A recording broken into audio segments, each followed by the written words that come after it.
Welcome to the Murphy, Sam, and Jodi After the Show podcast. Today's After the Show podcast is more things to know today. Not just three.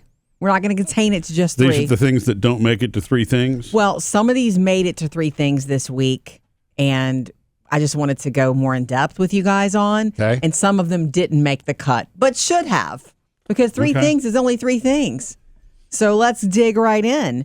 We touched on this at one point, but we didn't really go there that, you know, the first class stamp could jump to 90 cents, almost $1 going forward if the Postal Service is expected to save itself. And we talked about it a little bit about them being at risk of losing their Amazon contract. Murphy knows that story inside and out. You know, Murphy follows business news. Yeah. Well, yeah, I mean, because Amazon has used the Postal Service literally for a very long time before they had their own plane fleet and before they had their own trucks and those things. And it depends on the Amazon vendor as to whether they're going to ship UPS or USPS. I guess sometimes they'll do FedEx also, but it's mainly USPS. I'm sorry, yeah, Postal Service and UPS. Yeah. If they're not using their own fleet. It's crazy. So, they make up a significant portion of the Postal Services. Something like 60% of what the Postal Service is delivering these days is Amazon. And if they lose that, wow. And it's a different sort of government agency.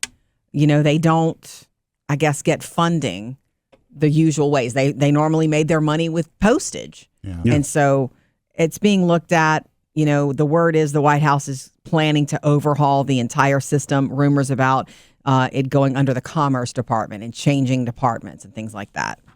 So change is coming. But that would be weird, you know. But the thing is, truthfully, I mean, I know, yes, $1 is expensive to mail a letter. It is. But when you compare it to all the other shipping charges and things that we do all the time that we're purchasing now, yeah. And the fact that the mail service, I mean, it's still used for bills, I guess, and stuff. You know what? That would actually, I didn't even think about this, though. For anybody receiving paper bills, that's going to increase a lot of cost to these companies who process their billing through the mail instead of electronically. I mean, there's maybe one paper bill I get a copy of anymore. Everything else is electronic. Yeah. But for people that still receive it by mail. It's the sign of the times. It's a declining mail usage. People are using it less. I mean, you don't even check your mail every day anymore. Once a week. There may be companies that require you to take an electronic copy and not paper. Forced to change. Yeah, I don't know. It'll be interesting to watch how it all happens. I mean, who knew that shipping was going to be what it is now? And the boxes and the constant. I wonder how much we actually pay in shipping fees, you know, in our time. Well, when you hear that they're about to raise the price to $1, it's time to go buy you a bunch of Forever stamps. Okay, this is one we did touch on in 3 Things to Know this week about Google Maps adding new features, a new Ask Maps tool, which is detailed real-world questions. You can ask specific questions. How many blocks is this from this? And all the results you get are based on past searches and saved places, and you get vivid 3D views of buildings and lanes and traffic signs. And of course, it's all AI generated. Yeah, that's them integrating Gemini into all of their, which is really great. I don't know if you've used any of that or not in Gmail and everything else. It's incredibly powerful. It's like an option that you can choose. I don't think it's a premium option. Have you? I haven't used it. Like Gmail, it should prompt you and say, "Hey, do you want to use Gemini?" Yeah, it asks me, and it also gives me the synopsis up top of whatever. Yeah, that's what I'm talking about. Yeah. I like that's the synopsis, the AI. but that kind of stuff. Where people I think get nervous is it's like Gmail. Google's already looking at your email because when I say looking, that data's already there. It's on Gmail servers anyway. I don't know that using the AI exposes it in any other different way. Sure. But it's really helpful when it can look at your Google Calendar and when it can look at your history and your Google activity. That's really the big thing. Is Google the one thing that can really put Gemini, even though they have been behind the curve on AI, but the one thing that really could put them ahead of everybody else is the fact that they have this treasure trove of info on you if you've been a Google user over the years and if you have not opted out of activity tracking, because by default, all that's turned on. But, your activity, your maps, you can go back through location services and see for years where you've actually, been. Yeah. And it's really, it's it's a time saver if you're comfortable with that privacy level. Some people it's a are time not. saver, correct? Yeah, for a lot of that's reasons. okay too. The Ask Maps tool gets really detailed, meaning you can ask it real world questions like, what coffee shops are near me? And it's going to go, here it is. And it's going to be a beautiful example of exactly 3 miles away is this one. And even the images will look like it. You're going to turn here. There's only a little bit of parking here. Beware to park in the back. It's going to be so specific. Well, see, that extra detail is great because Google Maps for a long time has been able to give you the closest coffee shop or for the closest, but this will be turn by more. turn navigation. It's going to be like the robot. This is going to be the futuristic thing. Go here. Anyway. It's going to be like a Waymo car without the Waymo car. And the thing about it is I know Murphy to be, that's exciting to you. Murphy likes to use maps and navigation even when we know everything. We're going from point A to point B. You use it for traffic. You just use it for information. Oh, look, I'll tell you, it happened to me yesterday, and I ignored what the map was telling me to do, and I got stuck in an unbelievable traffic jam. It's not just about, hey, how do you get there? It's definitely about, the traffic flow. But I've noticed since I've switched back to iPhone, and I remember our oldest daughter, Taylor, talking about Apple Maps being challenging. Apple Maps is one of those that has been behind the times, too. I don't know why it's not as accurate, as the others. The problem is if you don't use it you can use Google Maps completely if you want to in the Apple iPhone system? world. Yeah. But the full integration with Siri and everything else is not going to be available to you unless you use Apple Maps, which yesterday it actually tried to take me across somebody's front yard into Great. I mean, I knew not to where go you were that going, way, but it was going to literally take me down somebody's driveway through their backyard as a shortcut to get to the next road. It's like, I can't do that. Why are you telling me this? Do you? How often have you ever overridden a suggestion from Waze or Google Maps? I've done it three. There are 3 times that I can think of, and it was a mistake it wasn't a mistake every single time. It's 2 times it was as a dramatic mistake, and it wound up costing me and Jodi about 25 minutes on the road because I'm like, nah, we're just going to stay on the interstate. The one time that I did ignore it, which I don't know if the AI has finally improved this part or not, but there was a significant traffic jam it was an interstate. Jodi and I were on vacation, and it was routing you off of an exit, taking you on a back road, and then putting you back onto the interstate past the accident. Mm-hmm. Yeah. But the problem with that is it was creating an additional bottleneck. Yeah. And so it was an erroneous shortcut, and we stayed on the interstate, and I'm glad we did because it was much faster. Because everybody else went. Everybody else was exiting, and it was creating that backlog. Yeah. So, if everybody's following the counterintelligence, we were like, let's stay on. Yeah, it's just not. It's closer to real time, but none of them are real time yet. Yeah. If they can ever get that part nailed, that will be golden. Of course they can. Yeah. Of course that's because coming. have you ever driven up to an intersection where it's red and it says, that you're going to be delayed, but there's nobody there? Yeah, I've done that. Yeah. What's that about? Delayed I think that's just notification, delayed. maybe? It's just the map's not updated. The traffic information's not updated, quickly. But anyway, I do love what you're sharing there. And I think that the more intelligent, because that's really where all of this is going. It's instead of just a basic search that then leads you to have to search again where you're trying to go.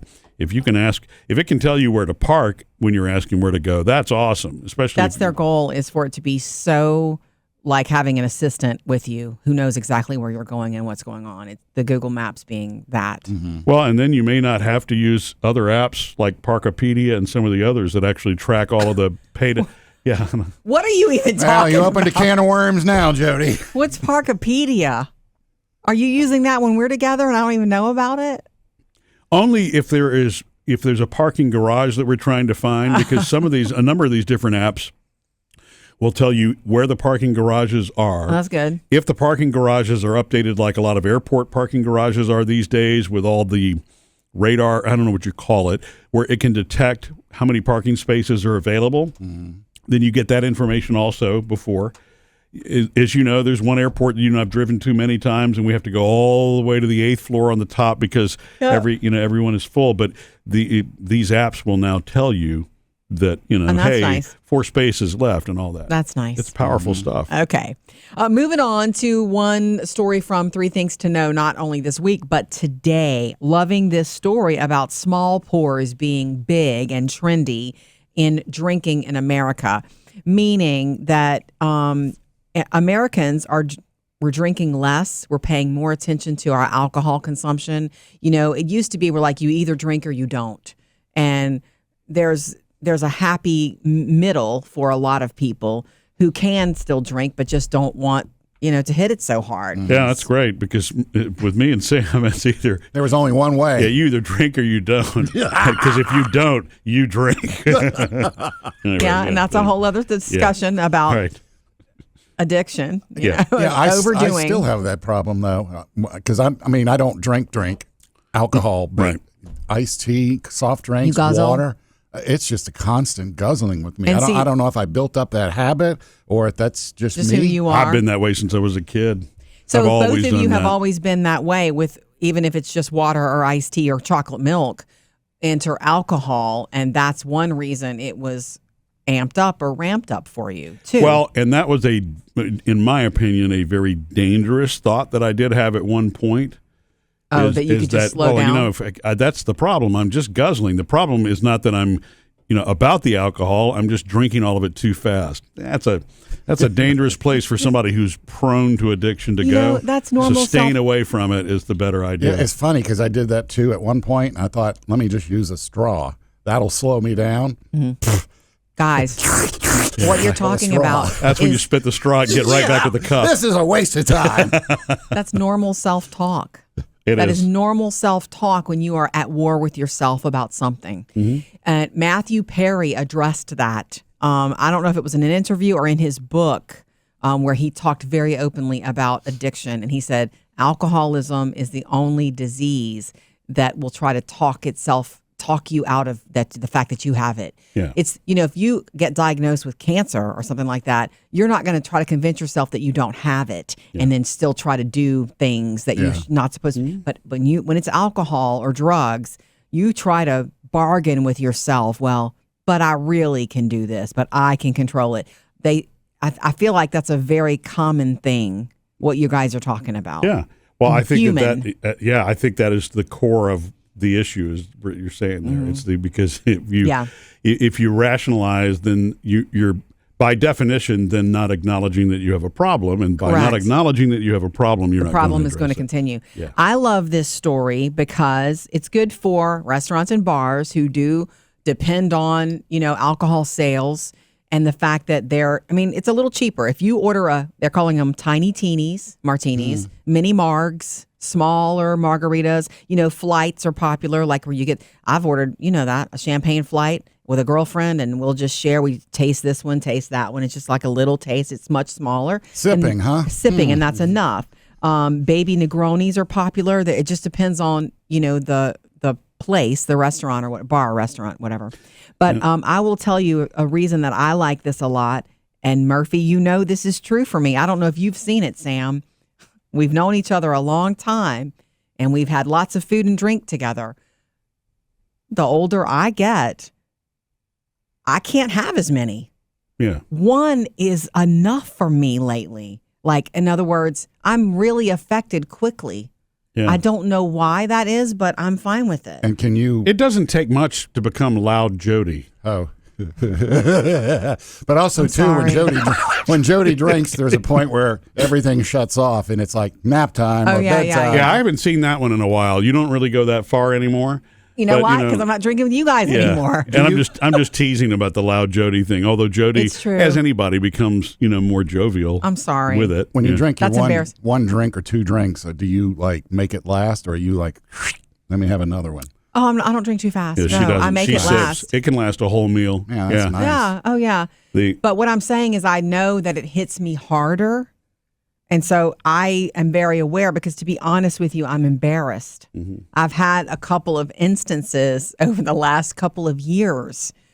One was a dinner we all went to not long ago with some of our friends who were in town. Our friend Monique brought a group of friends into town, and we all went to dinner together. And it took us a long time to get a table. You guys remember this? Yeah. And so we were all at the bar before, and my friend ordered me my favorite drink, a French 75, and I started drinking it at the bar on an empty stomach while we waited for the table. And by the time we ordered our food, I was Jovial Jodi. Yeah. And I remember going, oh, I feel it. And am I being loud? And you weren't with me, Murphy. You were at the other end of the table. And I was nervous that, I became very self-conscious that I didn't want to be acting a fool. Yeah. I care about my behavior in public. I don't think that you did that day. Yeah. Yeah, while you were drinking your one French 75, I had 3 Coke Zeros. Yeah. Another, please. Anyway, so what are these drinks called now? Again, they're mini what? There's a mini marg. Yeah.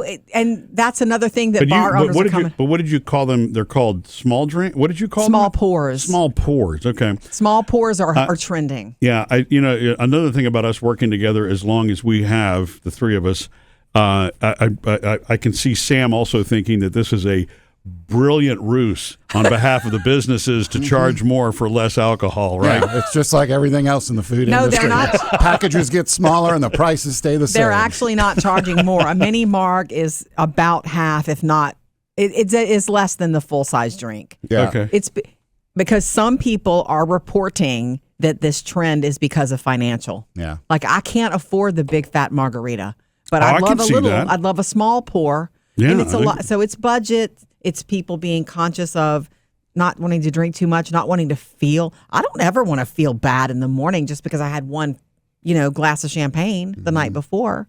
And I love champagne. So I like that. I like knowing that that's trending, that we're all being more intentional about it for those of us who do drink. So if you see that on menus, they're not trying to squeeze, more out of you for less. I'll take a small pour, Coke Zero, please. Right. It's an actual trend. My other favorite story that we did touch on, 2 stories that we touched on today and 3 things to know. And we go quickly with that for you on the show because we move. So this is why I want to get, the Costco chocolate Easter bunny that's a 10-pound bunny. It's a 10-pound bunny that costs $135. Really? If you eat it in moderation, it should last you all summer. It's 2 feet tall. It has about 151 servings, 150 calories each. If you were to eat it in moderation, it's a solid bunny too. It's right? a solid bunny, not a hollow one. Yeah. How do you cut that without hurting yourself? Oh, I don't know. Have you Room ever tried temperature. to cut one of these solid chocolate things? There is no clean cut for it, and it winds up breaking or whatever. Yeah. I don't know. Maybe that's in my head. I get afraid, when I start taking a knife to a big hunk of solid chocolate. Well, so it's not like a solid. It's like trying to cut. Squash. It's like trying to cut. Well, yeah. Same to me. That It's hurts. the same It's thing. solid and Yeah. thick. Right. Same Okay. thing as trying to slice through a watermelon that is like so. Okay. You know what I mean? Yeah. Well, we're not getting it, Murphy. Promise. Well, Trust. As far as It's you just- know. No, Yeah. we're not. It's just cute, but And it's this just is funny. it's good chocolate. I don't know about that either. Yeah, that was what I was wondering. Yeah. What's the brand name here? I don't have the brand name, but it's just. I mean, it's- everything that they've done under the Kirkland name is really good. It is really good. I know. And if you do get it, don't leave it in the car while you're doing other shopping. Never. Oh. Never. Or you'll have never. a big flat bunny. Oh, that would be so. That would be. You would never forget that in your family if you had bought some specialty big hunk of chocolate. Honey, It's this supposed to was be a shaped bunny. like something. Yeah. I promise you, it was a Happy bunny. Easter. Yeah. The chocolate bunny thing is not good. It's not a good memory for me. You know why? Oh, yeah. I always got the white bunny, the white chocolate bunny, because I was not allowed to have chocolate. All that. That stupid story. Strawberry milkshake bunny. It's being offered this year. It's Frankfurt. Palmer. They make a lot of the stuff. For That would Easter. have made me happier. Yeah. There was no such thing as strawberry bunnies when I was a little girl to have for Easter. But anyway, so bunnies, I haven't had a chocolate bunny in forever, and I don't want one. Did you ever flatten out a hollow bunny? And when you What are you see how talking about? little You mean, like, chocolate, smash it? yeah, see how little chocolate it actually is. No. At the end of the day, it's like, wow, this got this big bunny, and then it is literally smaller than a Hershey bar. No. Yeah. Like I said, I didn't get those. Maybe and that was me as a kid. I Not can that still- I wasn't grateful. I appreciate what the Easter Bunny left for me. Correct. Me but- too, Easter Bunny. Yeah. I can still taste that fake white chocolate, though. Sorry, Jodi. It tastes like frustration. I'm glad I didn't have your doctor. Okay. My favorite, I think one of my there's a lot of good stories this week, but one of my favorites being the wildflowers growing in Death Valley, California, the hottest place on earth. And this is big news. So temps in the summer get up to 130 on an average normal day in Death Valley in California. But there are actual wildflowers growing there. And it's due to some rare super bloom that happened because of an unusual amount of rain in November that they got. And it just fertilized those. Those seeds were usually just there, laying dormant or whatever. And so these flowers are there, and it almost never happens. But they'll be gone by summer. Like it's only now. It's only for a few weeks that those are going to be blooming there. Isn't that cool? That is cool. I like that when that kind of thing happens. I need to Google it. There's probably a lot of people taking pictures and stuff like that right now. Yeah. Because that's beautiful. Last one that's hysterical, and Sam knew about it right away when I brought it to 3 Things to Know. And Murphy, I don't think you did know, but the woman who grabbed the red carpet that was thrown away after the Academy Awards, that was like in a dumpster, like big pieces of red carpet. The word is it's about 50,000 square feet of red carpet that they use and need and buy for the Academy Awards night. And then it's been walked on and spilled on, and so supposedly the Academy recycles it, but there was a huge chunk of it found in a dumpster. Yeah, this lady was on social media. I watched her whole video. She's like, yeah, I meant to do this last year. They pick up the carpet at 5 a.m. I'm here at 8 a.m. Carpet's gone, so I'm going to go to a dumpster. She talked to the security people, and they said, take it if you want it. And she showed a video of the dumpster, and it is just loaded with carpet rolls. Wow. And she's like, I can't carry all of these. So she cut off like a 5x8 section of the red carpet. Then she puts it in her living room and she's vacuuming it. She got a new area rug. She has Academy Award red carpet in her living room. She is my hero. Yeah. I love that she did that. Cool. I'm surprised. I guess it would be a lot to wash, but it surprises me that donated. or it's weird to me. That's a lot of carpet. I know. And I think after this, though, this is the world in social media land. Yeah. After this, the Academy is going to put that on their list of, okay, we need to do something different with this red carpet. If they don't donate it, another thing to do, this would take time, but you take it and you cut it up into 1-foot squares. I know. Put them online, own a piece of the red carpet, then you donate all that money to charity. I love that idea. You could do that. You could actually cut them into doormats, really, and sell them that way. Or little red carpets for like for pets, for shelters. And print on the doormat, and the Oscar goes too. Yes. See, Sam? That's $1 million idea right there. That'll never work. For charity, of course. Missed any part of the show? Get it all on the Murphy, Sam, and Jodi podcast.